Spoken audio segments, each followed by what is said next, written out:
उंगली में एक कांटा भी गड़ जाए तो हम कराह उठते हैं, लेकिन आज हम आपको ऐसे लोगों से रूबरू कराएंगे जो कांटों से गुलदस्तों की तरह खेलते हैं। कांटों को सिर्फ अपने हाथों से पकड़ते ही नहीं, कांटों पर लेटते हैं, कांटों पर सोते हैं, आसन जमाते हैं। देखिए इस रिपोर्ट में। 21वीं सदी में कोई कहे कि लोग सत्य की परीक्षा कांटों पर लेट कर देते हैं तो आपको आश्चर्य होगा, लेकिन ये हकीकत है। जहां लोग सत्य की परीक्षा कांटों के बिस्तर पर लेट कर देते हैं।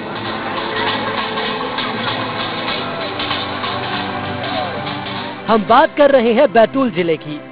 यहाँ रज्जड़ समुदाय, जो अपने आप को पांडवों के वंशज मानते हैं, पांडवों के ये वंशज हर साल अगहन मास में जश्न मनाते हैं,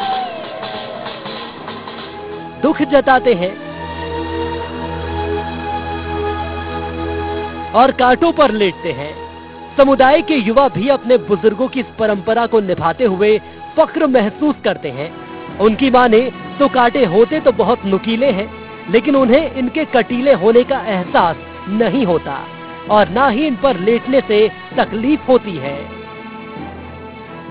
हम लोग सब मिल करके 5 दिन का त्योहार मनाते हैं। आखिरी दिन ये कट्टी लाके और ये मतलब उस पे लेटते हैं। ये हमारे बुजुर्गों ने मनाया है, पाची पंडो, और हम इनको शुरू से ही मानते हुए आ रहे हैं। वो अपनी गादी है, वो अपना बिस्तरा समझते हैं कांटे को। हाँ, उनको बहुत खुशी होती है कि हम कांटे पे लेटेंगे।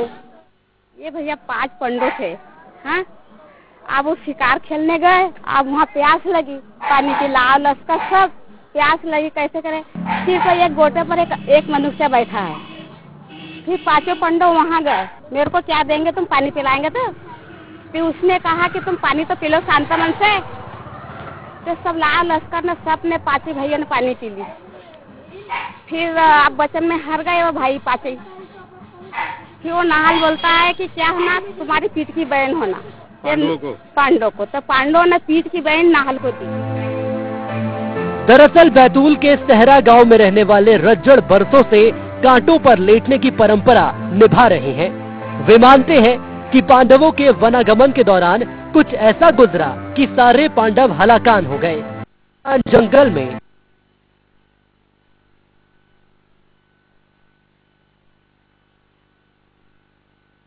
में उनकी मुलाकात नाहल समुदाय से हुई। प्यास से परेशान पांडवों ने गला तर करने नाहल से पानी की मांग की, तो नाहल ने उनके सामने एक शर्त रख दी। नाहल ने पानी के बदले पांडवों की बहन, जिसे रज्जड़ भौंदई बाई के नाम से पुकारते हैं, का हाथ थाम लिया।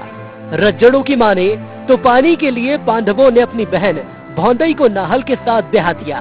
तब जाकर उन्हें बियाबान में गला तर करने के लिए पानी मिल सका। साल में एक बार त्योहार मनाते हैं। तो इनके जो 5 भाई है, युधिष्ठिर, भीम, नकुल, सहदेव करके, तो इनकी एक बहन थी भौंडई नाम की, उसके उपलक्ष्य में त्योहार मनाते। और इनको, हमारे गांव वाले को, काफी लोगों को फायदा भी हुआ इससे। मैं तो नास्तिक आदमी हूँ, पर बहुत लोगों को देखा है तो ये यहाँ मन्नत जो करते हैं तो 1-2 साल में पूरी भी होती है। इधर आधुनिक युग में इन परंपराओं को मिथक के अलावा कुछ नहीं माना जाता। डॉक्टर कांटों पर लेटने की इस परंपरा को जानलेवा और घातक बताते हैं। देखिए, मेडिकल साइंस की दृष्टि से यह बिल्कुल उचित नहीं है। मुख्य रूप से इसमें फंगल और बैक्टीरियल इन्फेक्शन होते हैं। छोटे छोटे स्वेलिंग टाइप के आती है, बाद में घाव बनते हैं, ब्लड का रिसाव उसमें से होने लगता है, मवाद का रिसाव होता है और अल्टीमेटली जानलेवा हो सकता है। बैक्टीरियल इन्फेक्शन की बात करूं तो टिटेनस, आपने बहुत सुनी होगी ये बीमारी।